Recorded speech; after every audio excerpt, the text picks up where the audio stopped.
السلام علیکم، امید ہے کہ آپ سب لوگ خیریت سے ہوں گے۔ پاکستان تحریک انصاف نے گزشتہ رات پشاور میں ایک تاریخ ساز جلسہ کیا۔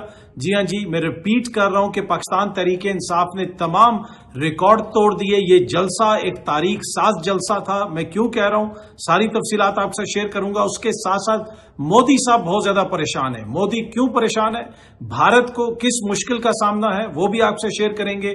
کچھ مزید خبریں کوشش ہوگی کہ آج کے اس ولاگ کے اندر وہ بھی آپ سے شیئر کی جائیں۔ یہ ویژولز آپ دیکھ سکتے ہیں، یہ فوٹیج آپ دیکھ سکتے ہیں۔ یہ گزشتہ رات پشاور میں جو پاکستان تحریک انصاف کا جلسہ ہوا، یہ اس کے ویژولز ہیں۔ خان صاحب کو 2 سال سے تقریباً زیادہ ٹائم ہو گیا، وہ جیل میں ہیں۔ ان کی کوئی تصویر باہر نہیں آ سکتی، ان کی کوئی ویڈیو باہر نہیں آ سکتی، وہ کسی اوپن عدالت میں پیش نہیں ہو سکتے۔ لیکن 2 سال گزرنے کے باوجود اس وقت حالت یہ ہے کہ کل جو پاکستان تحریک انصاف نے پشاور میں جلسہ کیا، اس میں بڑی تعداد میں لوگوں نے شرکت کی۔ اب کتنے لوگ تھے ایگزیکٹلی اس تفصیل میں نہیں جاتا، لیکن کیا پاکستان کی تاریخ میں کوئی اور ایسی سیاسی جماعت ہے کہ جو ایک جلسہ کرے جس کی تمام سینئر قیادت، جی ہاں جی، تمام سینئر قیادت اس وقت جیل میں ہے۔ تمام سینئر قیادت، خان صاحب خود جیل میں ہیں، شاہ محمود قریشی صاحب جیل میں ہیں، دیگر امپورٹنٹ لوگ ان کے جیل میں ہیں۔ جو لوگ جلسے سے خطاب کریں گے، یقین کیجئے کہ وہاں پہ ایک بندہ بھی ایسا نہیں تھا جو کسی اور کو سننے آیا ہوا تھا، ایک بندہ بھی ایسا نہیں تھا جو کسی اور کی وجہ سے آیا ہوا تھا۔ وہ تمام لوگ جو کل رات کو اس جلسے کے اندر تھے، وہ عمران خان صاحب کی وجہ سے آئے ہوئے تھے۔ ان کی نظر میں جو بھی وہاں پہ تقریر کر رہا تھا، کوئی بھی معزز شخصیت، وہ سارے بڑے قابل احترام تھے، لیکن کوئی بھی بندہ ان کے لیے نہیں آیا ہوا تھا۔ ہر کوئی عمران خان صاحب کے لیے آیا تھا۔ جلسے میں پرانی عمران خان صاحب کی تقریر وغیرہ بھی چلائی گئی۔ خان صاحب کی بہنیں بھی وہاں پہ عوام میں بیٹھی ہوئی تھی، عوام میں موجود تھی۔ یہ اکثر موروثیت کی بات کرتے ہیں اور کہتے ہیں جی وہ خان صاحب کی بہنیں جو ہیں وہ اب کیوں سامنے آ رہی ہیں، جو ان کے سیاسی مخالفین ہیں وہ اس قسم کی بات کرتے ہیں، لیکن ان کی بہنیں کوئی سٹیج پہ نہیں تھی، کوئی ان کا پروٹوکول نہیں تھا، وہ عام عوام کے ساتھ بیٹھی ہوئی تھی۔ اور جب خان صاحب جیل سے باہر تھے تب بھی ان کی بہنیں عام عوام میں ہوتی تھیں۔ تو کل رات کو جو جلسہ ہوا، اس کے مناظر آپ ایک دفعہ پھر یہ دیکھ سکتے ہیں، سامنے بہت بڑی تعداد میں لوگوں نے اس میں شرکت کی۔ آپ اس چیز سے اندازہ لگائیں کہ کیا آپ نے کبھی اپنی زندگی میں کسی ایسی سیاسی جماعت کا اتنا بڑا جلسہ دیکھا ہے کہ جس کی لیڈرشپ جو ہے وہ جیل کے اندر اور باہر جو لیڈرشپ ہے وہ اس سب کے اوپر، میجورٹی کے اوپر عوام تنقید بھی کرتی ہے، ورکر تنقید بھی کرتا ہے، ورکر ان سے ناراض بھی ہے، لیکن اس کے باوجود اتنی بڑی تعداد میں وہ جلسے میں پہنچا ہے۔ کس لیے پہنچا؟ میں نے آپ کو پہلے بتایا کہ وہ عمران خان صاحب کے لیے پہنچا ہے۔ ووٹر یا عام آدمی کا یا ورکر کا جو کنیکشن ہے وہ ڈائریکٹ عمران خان صاحب سے ہے۔ کیا کوئی بھی اور سیاسی جماعت اپنی تمام تر لیڈرشپ کے ہوتے ہوئے بھی ایسا جلسہ پاکستان میں کر سکتی ہے؟ یہ کہہ رہے ہیں جی خیبر پختونخوا میں علی امین گنڈا پور صاحب کی حکومت ہے، پاکستان تحریک انصاف کی حکومت ہے، اس لیے یہ وہاں پہ جلسہ کریں۔ بھائی آپ ان کو لاہور میں اجازت دیں۔ دوسری طرف اگر حکومت یہ کہتی ہے جی کوئی بندہ نہیں آیا تھا، آپ اس طرح کریں، ان کو لاہور میں اجازت دیں۔ آپ کیوں نہیں ان کو لاہور میں اجازت دیتے؟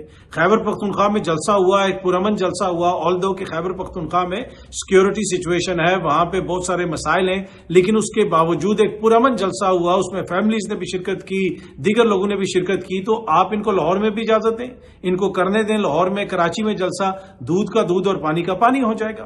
اب جو نون لیگ والے کچھ لوگ یہ بھی کہہ رہے ہیں کہ جی 11 لاکھ لوگ آئے تھے کہ کتنے لاکھ لوگ آئے تھے، بھائی آپ خود ہی ایک جلسہ کر لیں، تمام قیادت جو ہے وہ اکٹھی ہو جائے۔ آپ کہتے ہیں جی بہت زبردست شاندار دورہ ہوا ہے اس وقت امریکہ کا، یقیناً بڑا اچھا دورہ ہوا، لیکن اس میں بھی آپ ان کی تجربہ کاری دیکھیں کہ شہباز شریف صاحب گئے، امریکہ کے صدر سے ملے، ساتھ ان کے فیلڈ مارشل صاحب بھی تھے۔ یقیناً یہ ایک اہم پیش رفت ہے، آپ اس سے ڈینائی نہیں کر سکتے کہ دنیا بھر کے لوگوں کی اس وقت خواہش ہے، لیڈران کی خواہش ہے کہ ٹرمپ ہمیں ٹائم دے، اور ٹرمپ ان کی تعریفیں بھی کر رہا تھا، ٹرمپ نے ان سے ملاقات بھی کی، لیکن انہوں نے کتنے بھونڈے طریقے سے ساری چیز کو ہینڈل کیا۔ ابھی خواجہ آصف صاحب کبھی ایک بیان دے رہے ہیں، کبھی دوسرا بیان دے رہے ہیں۔ کل رات کو پھر ایک ٹی وی پروگرام میں وہ کہہ رہے تھے کہ جی وہ میری اس خاتون کے ساتھ جو تصویر تھی وہ لابی میں تصویر آئی، اور وہ کہہ رہے تھے کہ جی مجھے سمجھ نہیں آ رہی کہ ہو رہا کیا ہے، پاکستان جا کے جب پاکستان واپس آئیں گے تو انکوائری کروائیں گے۔ ویسے وزیر اعظم صاحب جو ہیں امریکہ سے اس وقت لندن پہنچ چکے ہیں اور پھر لندن سے واپس وہ پاکستان آئیں گے۔ تو میں جو عرض کر رہا تھا کہ یہ سارے مل کے ایک مینار پاکستان پہ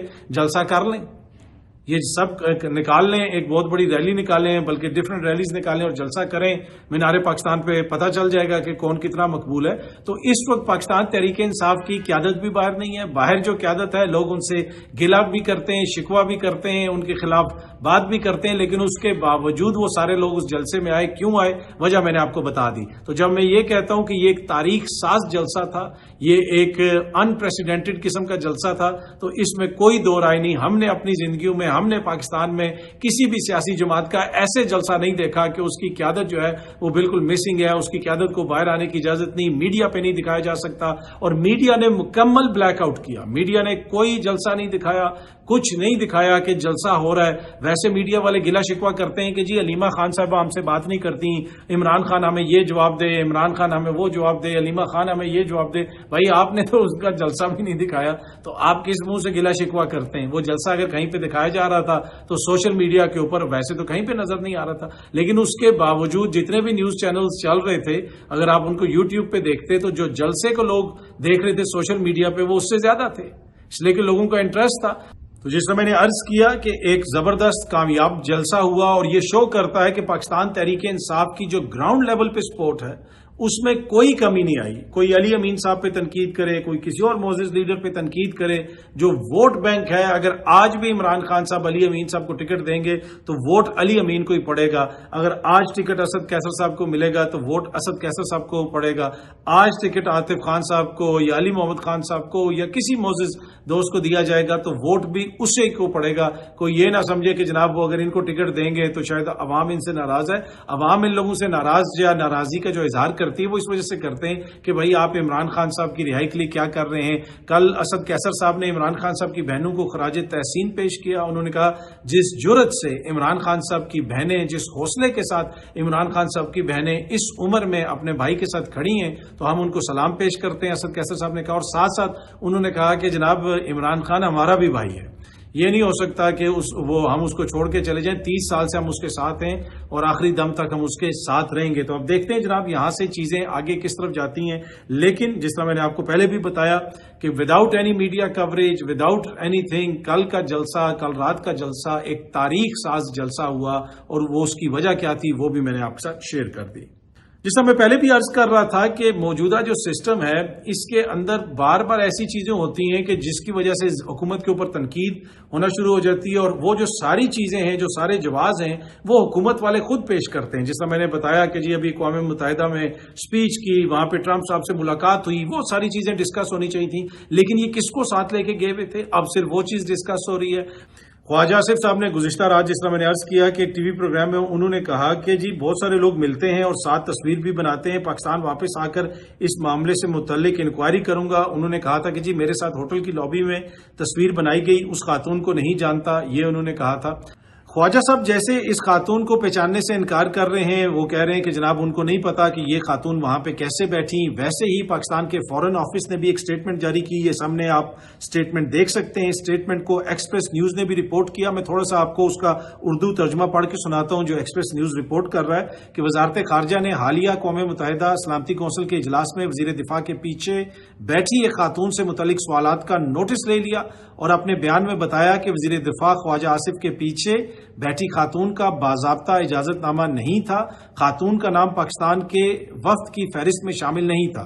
تو وہ تو یہ کلیم کر رہے ہیں, لیکن میں نے اقوام متحدہ کے جو سیکرٹری جنرل ہیں ان کے اسپوکس پرسن سے رابطہ کیا, اسٹیفن صاحب سے. انہوں نے مجھے اس کے اوپر بتایا, باقاعدہ بیان جاری کیا. ان کے بیان کے مطابق یہ جو ڈیلیگیشن میں شامل خاتون تھی, ان کے حوالے سے پاکستان کا وہاں پہ جو پرماننٹ مشن ہے, پاکستان کی وزارت خارجہ کے انڈر جو وہاں پہ سفارتکار کام کر رہے ہیں, انہوں نے ہم سے آفیشلی ریکویسٹ کیا تھا کہ ان کو ایک آفیشیل ڈیلیگیشن بیج دیا جائے, جس کے اوپر پھر ہم نے ان کو وہ ڈیلیگیشن والا جو آفیشیل بیج ہوتا ہے وہ ایشو کیا. بلکہ میں ان کا بیان آپ کو پڑھ کے سنا دیتا ہوں. The person in question had received an official delegation badge from the United Nations at the request of the permanent mission of Pakistan. وہ یہ کہہ رہے ہیں کہ جو پرماننٹ مشن ہے پاکستان کا وہاں پہ, جو پاکستانی سفارت کار ہیں وہاں پہ یونائٹڈ نیشنز میں, انہوں نے ریکویسٹ کیا تھا, اور ان کی ریکویسٹ کے اوپر یونائٹڈ نیشنز نے اس خاتون کو آفیشیل ڈیلیگیشن بیج جاری کیا. جہاں تک خواجہ صاحب کے پیچھے بیٹھنے کا تعلق ہے, یہ بھی میں نے ان سے پوچھا. اس کے بارے میں انہوں نے مجھے بتایا کہ as to the seating arrangement in the Security Council chamber, that is a question for the Pakistani authorities, as we have no role to play in that regard. انہوں نے کہا کہ یہ پاکستانی اتھارٹیز کا مسئلہ ہے, ہمارا اس میں کوئی تعلق نہیں ہے, ہم بالکل ڈیسائیڈ نہیں کرتے کہ کون کدھر بیٹھے گا یا نہیں بیٹھے گا, یہ پاکستانی اتھارٹیز ڈیسائیڈ کرتی ہیں اور انہی کی منشا سے, انہی کی مرضی سے جو بندہ بیٹھتا ہے وہ وہاں پہ بیٹھتا ہے. تو واضح طور پہ یونائٹڈ نیشنز یہ بتا رہی ہے کہ اس خاتون کے لیے پاکستان کی اتھارٹیز کی جانب سے آفیشیل ڈیلیگیشن بیج ریکویسٹ کیا گیا تھا اور ان کی ریکویسٹ کے اوپر ان کو وہ بیج دیا گیا, جس کے بعد پھر انہوں نے اس اجلاس میں شرکت کی. اب یہ چیز جو ہے وہ ڈائی ڈاؤن نہیں ہو رہی, اس کے اوپر لوگ بہت زیادہ بات کر رہے ہیں, ہر طرف اس کے اوپر ڈسکشن ہو رہی ہے. اس کو بہتر طریقے سے بھی ہینڈل کیا جا سکتا تھا. کیا اتنی غیر ذمہ داری سے یہ سارا معاملہ چلایا جا رہا ہے؟ کیا فارن آفس کی اتنی ذمہ داری نہیں بنتی تھی کہ وہ ان سارے معاملات کو دیکھے؟ یہ پروفیشنل لوگ ہیں فارن آفس کے اندر, کیا اس میں کسی کے خلاف کوئی کارروائی ہوئی, کسی کو پوچھا گیا کہ بھائی آپ نے کیا کیا؟ اور یہ کوئی پہلا موقع نہیں ہے. ماضی میں جب وہاں پہ ملیہ لودھی صاحبہ یونائٹڈ نیشنز میں غالباً پاکستان کی مستقل مندوب تھی, انہوں نے وہاں پہ ایک تصویر لہرائی کہ کشمیر کے حوالے سے, لیکن اصل میں وہ تصویر فلسطین کی تھی اور پھر اس کو بی بی سی نے بھی رپورٹ کیا. اب وہ تصویر بھی یقیناً ان کو کسی گورنمنٹ آفیشل نے دی ہوگی. یہ اس طرح ڈنگ ٹپاؤ جو ماحول ہے نا کہ جی بس جلدی جلدی کرتے جاؤ, اور کوئی کسی نے کوئی نہیں لینا, پین نہیں لینا, کسی نے کوئی اس میں ریسرچ نہیں کرنی, کسی نے اس کو اس طرح دیکھنا نہیں ہے, اس سے پھر بہت زیادہ نقصان ہوتا ہے. اور اب یہ جو سارا ٹرپ ہے پاکستان کے وزیر اعظم صاحب کا, جو ٹرمپ صاحب سے ملاقات ہے, اقوام متحدہ کے اندر جو ان کی سپیچ ہے, اس کے اوپر آپ دیکھ لیں کتنی بحث ہو رہی ہے. اور یہ جو خاتون جن کی اسرائیل کے حوالے سے ٹویٹس ہیں جو کہہ رہی ہیں جی میں اسی ہوٹل میں ٹھہری ہوئی ہوں جہاں پہ شہباز شریف صاحب اور ان کا وفد ٹھہرا ہوا ہے لندن میں, رات کو KFC حلال KFC جو ہے وہ آ رہا ہے, اور جو امبیسڈر صاحب ہیں اور جو امبیسی ہے برطانیہ میں وہ KFC بھیج رہی ہے. تو یہ ساری چیزیں سب کو پتا تھی. اب اچانک کہا جا رہا ہے کہ جی ہمارا تو اس چیز سے تعلق ہی نہیں, مجھے بھی نہیں پتا, اس کو بھی نہیں پتا, اور کسی کو بھی نہیں پتا. یہ تو نہیں ہوگا. اب اس کی انکوائری کیا ہوگی؟ کچھ بھی نہیں ہوگی. کیا یہ واپس آ کے اس کے اوپر کوئی انکوائری کریں گے؟ میرا نہیں خیال اس کے اوپر کوئی انکوائری ہوگی. بس اسی طرح یہ چیز کچھ دن ڈسکس ہوگی اور اس کے بعد ختم ہو جائے گی. اچھا جی, جو ندیم افضل چند صاحب نے یہ خبر دی تھی کہ پنجاب کی حکومت نے 405 ارب روپے کا قرضہ لیا پہلے 38 روز میں اس فائنینشیل ایئر کے, اس کے حوالے سے ازما بخاری صاحبہ نے کہا کہ یہ فیک نیوز ہے. میں نے پہلے بھی اس کی وضاحت دی تھی, پنجاب کی حکومت نے کسی سے کوئی قرضہ نہیں لیا اور یہ بالکل بے بنیاد اور جھوٹی خبر ہے. بلکہ انہوں نے ندیم افضل چند صاحب کو یہ بھی کہا کہ کیا آپ اس خبر کو ثابت کر سکیں گے. ازما بخاری صاحبہ کی یہ ٹویٹ بھی آپ دیکھ سکتے ہیں. انہوں نے کہا کہ جی چند صاحب آپ اچھے خاصے انسان تھے, کچھ دن سے پتہ نہیں شاید آپ ذہنی تناؤ کا شکار ہیں یا جان بوجھ کر پنجاب کے بارے میں فیک پروپیگنڈا کر رہے ہیں. انہوں نے یہ بھی کہا کہ جی یہ بے بنیاد خبر ہے اور اس کے حوالے سے حقائق میں 26 اگست کو شیئر کر چکی ہوں. اب دوبارہ اس جھوٹے پروپیگنڈا کو دوبارہ پھیلانا پیکا ایکٹ کے زمرے میں آتا ہے, اور پنجاب کا جو حقیق عزت کا بل ہے اس کے مطابق آپ کورٹ میں یہ جھوٹی خبر ثابت کر پائیں گے. تو بنیادی طور پہ ان کو یہ کہہ رہی ہیں کہ جی آپ پہ پیکا ایکٹ بھی لگ سکتا ہے, آپ کے اوپر کیس بھی ہو سکتا ہے. تو وہ یہ کہہ رہی ہیں کہ جی ندیم افضل چند صاحب نے جو یہ دعویٰ کیا تھا اس دعوے میں کوئی صداقت نہیں ہے, یہ جھوٹ ہے. گزشتہ چند روز سے ندیم افضل چند صاحب ہو جائیں, پاکستان پیپلز پارٹی کی دیگر قیادت ہو جائے, وہ پنجاب حکومت کے اوپر مسلسل تنقید کر رہی ہے. وہ یہ کہہ رہے ہیں کہ جی پنجاب میں کسانوں کا بہت زیادہ نقصان ہوا ہے, وہاں پہ ایک جامع پلاننگ کی ضرورت ہے, کسانوں سے بات کرنے کی ضرورت ہے, کسانوں سے بات کریں, ان سے پوچھیں کہ بھائی آپ کا کتنا نقصان ہوا ہے. یہ تو نہیں ہو سکتا کہ اگر بھارتی پنجاب میں 20,000 روپیہ پر ایکڑ اناؤنسمنٹ ہوئی ہے تو ہم پاکستانی پنجاب میں بھی اتنا ہی کر دیں. بہت بڑا فرق ہے, وہاں کی کرنسی میں فرق ہے. وہاں پہ جو کھاد ہے وہ چند 100 روپے کی ہے, یہاں کئی ہزار روپے کی ہے. اسی طرح بجلی وہاں پہ مفت ہے, یہاں پہ بجلی اتنی مہنگی ہے. تو بہت سارے مسائل ہیں یہاں پہ. آپ جتنے ان کے 20,000 ہیں وہ تو ہمارے تقریباً 60-65 روپیہ بنتا ہے پر ایکڑ, پر آپ نے یہاں پہ 20,000 روپیہ پر ایکڑ کی اناؤنسمنٹ کی ہے, جس کے اوپر پاکستان پیپلز پارٹی والے مسلسل تنقید کر رہے ہیں. گزشتہ روز مریم نواز صاحبہ نے یہ اپنا ایک ٹویٹ بھی کیا ہوا تھا جس میں انہوں نے کچھ تفصیلات شیئر کی. الحمدللہ پنجاب بھر میں فیلڈ سروے مہم سیلاب زدگان کے لیے خصوصی کارڈ کا اجرا کر دیا گیا. اب یہ خصوصی کارڈ کا کیا نام ہے, کیا اس کارڈ کے اوپر کسی کی تصویر ہوگی یا نہیں ہوگی؟ آپ میں سے اگر کوئی کسان ہے, کسی کو یہ کوئی کارڈ ملا ہے, یا کوئی بھی فلڈ افیکٹی ہے جس کو یہ کارڈ دیا گیا ہے, اگر آپ کو یہ کارڈ ملتا ہے تو پلیز اس کا وہ جو کارڈ ہے وہ کامنٹس میں ہمارے ساتھ ضرور شیئر کیجئے گا تاکہ ہم دیکھ سکیں کہ یہ کارڈ کیسا ہے. اچھا, مریم بی بی نے یہ بھی لکھا کہ سروے ٹیم میں ریونیو, زراعت, لائف سٹاک, ضلعی انتظامیہ اور پاک آرمی کے نمائندے شامل ہوں گے. یہ سارے لوگ مل کے جناب سروے کریں گے, لوگوں کے نقصانات کا اندازہ لگائیں گے. 27 اضلاع میں 10,000 افراد پر مشتمل